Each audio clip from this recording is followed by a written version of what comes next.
కొమ్మినేని శ్రీనివాసరావు గారిని మీరు అరెస్ట్ చేయించారు. అరెస్ట్ అందామా లేక ఎత్తుకుపోయారందామా?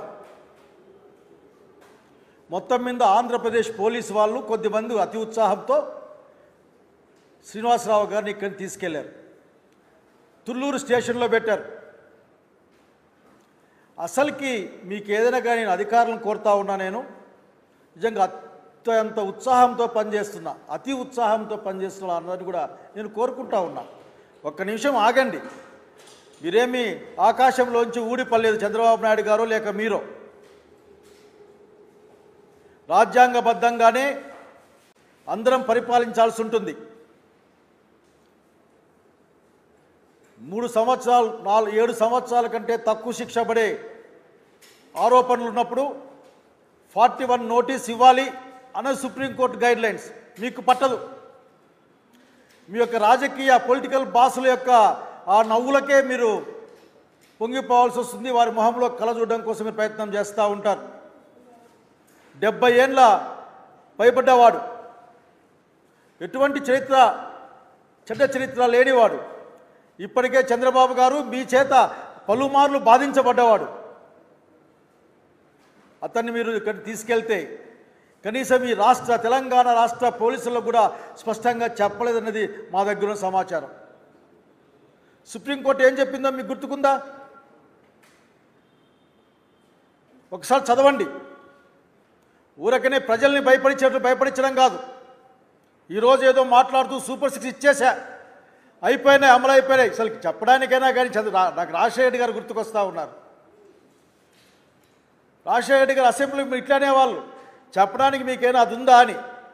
అతను నీ ఫ్రెండ్గా, అతను నీకు సరిసమానం కాబట్టి, లేకుంటే నీ సమాన వయసు కాబట్టి నా మాట అనగలిగాడు. నేను అనలేకపోతా ఉన్నా. నీకు అది ఉందా అని ఆయన అంటాడు ఆఖరికి ఆ రోజున. ఈ రోజున కొమ్మినేని శ్రీనివాసరావు సంఘటనని నిన్న ఎంత జుగుప్సాకరంగా మాట్లాడావు, ఎంత జుగుప్సాకరంగా మాట్లాడేసరికి వినడానికి అసహ్యం వేస్తుంది. ఆడపిల్లకాయలను అడ్డం పెట్టుకొని రాజకీయం చేసే ప్రయత్నమా నువ్వు? టీవీ డిబేట్లలో ఒక వ్యాఖ్యాత ఏదైనా వ్యాఖ్యానిస్తే ఆ వ్యాఖ్యాతకు అక్కడ దాన్ని నడిపించే వారికి కూడా సంబంధం ఏంది? నవ్వాడట. సుప్రీంకోర్టులో చెప్పారు, మీ మొహం మీదే నవ్వారు సుప్రీంకోర్టు జడ్జి, గౌరవ జడ్జిలంతా. ఆఖరికి చంద్రబాబు నాయుడు గారు మీ లాయర్ల మొహం మీద నవ్వితే మీ మీద నవ్వినట్లే గుర్తుపెట్టుకోండి. కుట్ర పన్నాడట. కుట్ర మీ దగ్గర ఉంది. కేవలం ఆడబిడ్డల పేరు పెట్టుకొని వాళ్ళని రెచ్చగొడుతూ ఆ ముసుగులో మీరు సాక్షి ఆఫీసుల పైన దాడి చేసి చూడడం అన్నది చూసాం. బహుశా మీకు సాక్షి అంటే దడ. సాక్షి పేపర్ చూస్తే వణుకు మీకు. మీ యొక్క అబద్ధాన్ని, మీ యొక్క నిజస్వరూపాన్ని బట్ట బయలు చేసే ఒక వేదిక ఈ రోజున సాక్షి పేపర్ కానీ టీవీ కానీ. మిగతా వాళ్ళని మీరు భయపడిస్తారు, ప్రసారాలు ఆపేస్తారు. ఎక్కువ మాట్లాడితే మాస్టర్ కేబుల్ ఆపరేటర్లు బెదిరిస్తారు. మీరు ఈ రోజున సాక్షి నోరు ముగిద్దామని మీ ప్రయత్నం సుప్రీంకోర్టు మొహం మీద కొట్టలు తీర్పిచ్చింది. ఈ రోజున వెంటనే విడుదల చేయండి. మీ యొక్క విషయాలు తెలుసు. పేపర్లు రాలేదని, లేక సాయంత్రం అయిందని, లైట్ లేదని, ఇటు రకరకాలుగా మీరు మాట్లాడతారు. అందుకనే సుప్రీంకోర్టు మీ యొక్క కథలన్నీ తెలుసు కాబట్టే వెంటనే విడుదల చేయమని మీకు ఆదేశాలు ఇవ్వడం.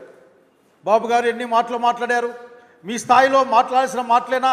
అసలు రామారావుకు వెన్నుపోటు పొడిచిన చంద్రబాబు నాయుడు గారే గుర్తుకొస్తా ఉన్నారు నాకు. ఈ రోజున ప్రజల ఆకాంక్షలకు మీరు ఇచ్చిన వాగ్దానాలకు వెన్నుపోటు పొడిచి అది ఎక్కడ బయటకు వస్తుందో అని శ్రీనివాసరావు గారిపై ఉన్న పాత కక్షలను దృష్టిలో పెట్టుకొని 70 ఏళ్ళ ముసలివాడిని చూడకుండా అంత దుర్మార్గం. సాక్షి ఆఫీసులు ఏం చేశాయి? ప్రతి ఊర్లో దాడి. ఏమని? ఏం సంబంధం? శ్రీనివాసరావు గారికి ఏం సంబంధం? ఆ సాక్షి యాజమాన్యానికి ఏం సంబంధం? ఈరోజు మీరు మాట్లాడితే విన్నా నేను. ఈరోజు మీరు మాట్లాడితే నేను విన్నాను. సూపర్ 6 అమలైపోయిందట. ఇంకెవరైనా సూపర్ 6 గురించి మాట్లాడితే నాలుక అని ఆపాడు. మరి మందం అన్నాడు. ఆ మందం మీ ప్రభుత్వానికి, మీ కూటమికి చంద్రబాబు నాయుడు గారు ఆ చర్మం ఏమన్నా మందంగా మారేది మీకే అన్న సంగతి గుర్తుపెట్టుకొని కోరుతున్నా మీ ప్రభుత్వానికి. అసలు మీకు ఏది పరిగణలోకి రాదు. మీకు నిట్టనిలువున అబద్ధాలు చెప్తారు. అట్లాగైతే ఒక 5 సంవత్సరాలు కానిలేండి తీయించండి. ఎవరెవరు ఎన్ని మాటలు విందాం. మీ మంత్రులు ఏం మాట్లాడారు, మీ తాబేదారులు ఏం మాట్లాడారు, ఎంత సంస్కారమైన భాష మాట్లాడారో చూద్దాం రండి. భారత రాజ్యాంగం ఇచ్చిన ప్రాథమిక విధుల్ని హక్కుల్ని కూడా మీరు పక్కబెట్టే కార్యక్రమం. 19, 21, 22 ఒకటి అధికారులు కూడా పక్కకు నెట్టేసేవాళ్ళు మీరు. ఆఖరి మీకు ఏముండదు మీ దగ్గర. లాయర్ని కూడా పెట్టుకోనికుండా చేశారు మీరు. లాయర్లు మాట్లాడడానికి మా లీగల్ సెల్ వాళ్ళు వస్తే, పొన్నవోలు గారు కానీ మనోహర్ కానీ వస్తే కనీసం మీరు అనుమతి కూడా ఇవ్వలేదు ఈ ప్రభుత్వం. పాపం నేను కొమ్మినేని గారి వీడియో చూశాను. రెడ్ బుక్ రాజ్యాంగం అమలు అవుతుందండి, నేను మా ఆవిడతో మాట్లాడొస్తాను, నన్ను అనుమతించండి సరే లేదు ఇట్లే పోదాం పని లాక్కోపోయిన సంగతి చూపించారు. అక్కడ ఎంత కక్ష ఉంది మీకు. నిజం చెప్పేవాళ్ళంటే కక్ష మీకు, సత్యాన్ని చూపించేవాళ్ళంటే కక్ష మీకు, భయం మీకు. అబద్ధాలతోనే అధికారంలోకి వచ్చారు, అబద్ధాలతోనే పరిపాలన సాగిస్తూ ఉన్నారు, అబద్ధాలతోనే ప్రజల్ని మభ్యపుచ్చే ప్రయత్నం చేస్తూ ఉన్నారు. ఎక్కడ సత్యం వస్తుంది బయటకు వస్తుందని భయపడి చేస్తూ ఉన్నారు మీరు. ఇది మంచిది కాదు. అమరావతి గురించి మాట్లాడితే మీకు అంత కోపం వస్తుంది. నాకేం అర్థం కావడంలే. ఏం మా రాయలసీమ మీకు గుర్తురాదా? ఉత్తరాంధ్ర గుర్తురాదా? అమరావతి గురించి మాట్లాడితేనే వణికిపోతారు మీరు. మీ మొహంలో రౌద్రంతో కూడిన భయం కనిపిస్తుంది నాకు.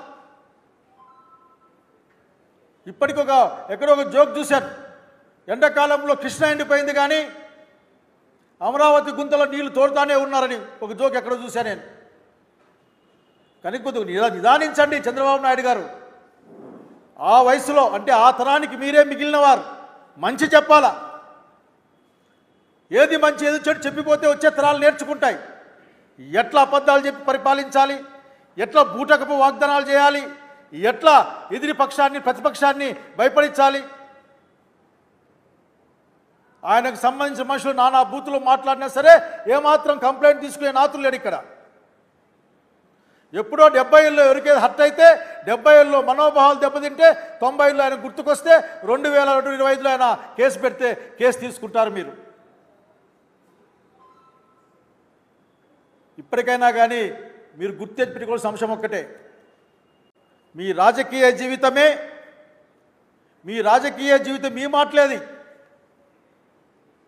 ఏదో ఒక ఇంటర్వ్యూలో మీరు చెప్పారు, I was taken power from my మామ అనే మై అంకుల్ అని మీరు ఇచ్చిన స్టేట్మెంట్ దగ్గర ఉంది. మా మామగారి దగ్గర నుంచి నేను అధికారాన్ని తీసుకున్నాను అని, ఆ తర్వాత నేను గెలిచాను అని చెప్పారు మీరు.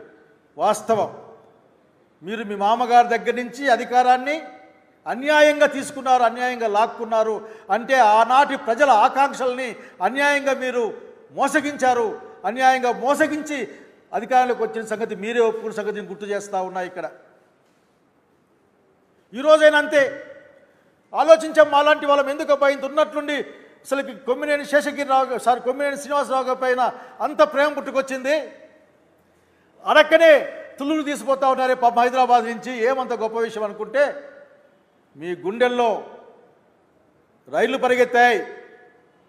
4వ తారీఖున మీరు చేసే వెన్నుపోటును గుర్తు చేస్తూ ప్రజలతో వెన్నుపోటు దినాన్ని జరిపామో.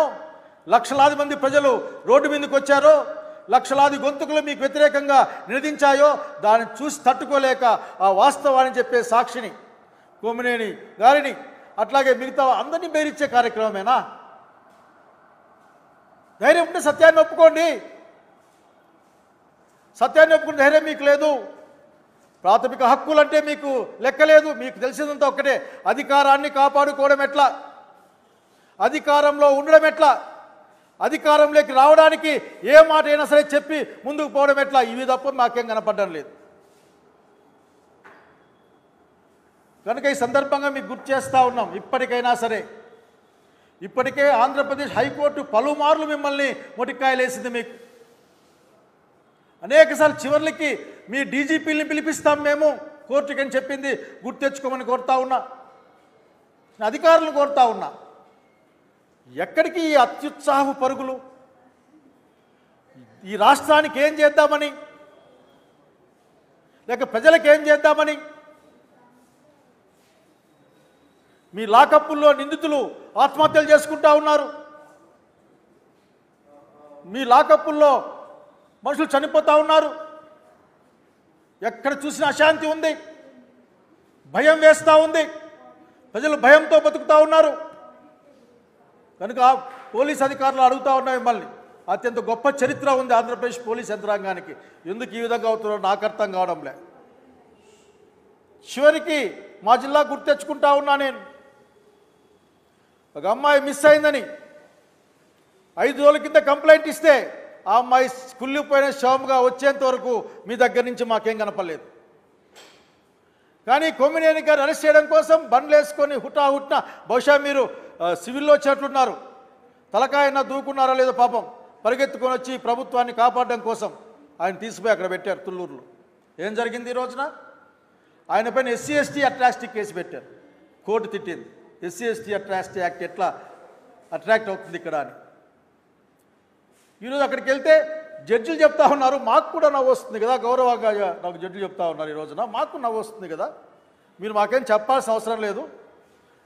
ఆ లాయర్ గారు చెప్తారు, పాపం ఆయన ఏం చేస్తాడు, పాపం ఆ లాయర్ గారు చెప్తారు, ఈయన నవ్వాడండి అంటే ఆంధ్రప్రదేశ్ రాష్ట్రంలో నవ్వడం పైన కూడా నిషేధం ఉందా? మీ పరిపాలనలో నవ్వడం, ప్రేమగా ఉండడం, లేక ప్రజల కష్టాలు పట్టించుకోవడం, అనేక అంశాలపైన ఏమైనా నిషేధం ఉందా చెప్పని కోరుతా ఉన్నాం మేము. బహుశా ఎన్నో మీరు 10 గంటల పనిదినాన్ని ఒప్పుకున్నట్టున్నారు. ఆఖరికి ఏమైనా మాట్లాడితే మీరు అసలు వాషింగ్టన్లో మొదలు పెడతారు. అది అర్థమయ్యే లోపల మాకు చాలా కాలం పడుతుంది. బాబు గారు, ఇప్పటికైనా సరే మీరు ఈ రాష్ట్ర ప్రజల కోసమైనా, మీ వారసుల కోసం కాదు, లేకపోతే మీ ప్రభుత్వం నిలబెడుతున్న పెద్దల కోసం కాదు, ఈ రాష్ట్ర ప్రజల కోసం పనిచేయమని కోరుతా ఉన్నాం. ఇచ్చిన మాట నిలబెట్టుకునే ప్రయత్నం చేయమని కోరుతా ఉన్నాం. వచ్చే జనరేషన్స్ అన్నీ కూడా మీలాంటి వాళ్ళు ఆదర్శంగా తీసుకుంటే రాష్ట్రం కానీ దేశం కానీ నాశనం అవుతుంది, ఇబ్బంది అవుతుందని మనం అలాంటి వాళ్ళని భావిస్తూ ఉన్నాం. ఎట్లా కాదో మీరు చెప్పాలా. ఈ రోజున సుప్రీంకోర్టు యొక్క తీర్పు అన్నది ఇది ఒక. Subscribe to Social TV Telugu for more videos. Hit the bell icon for faster updates.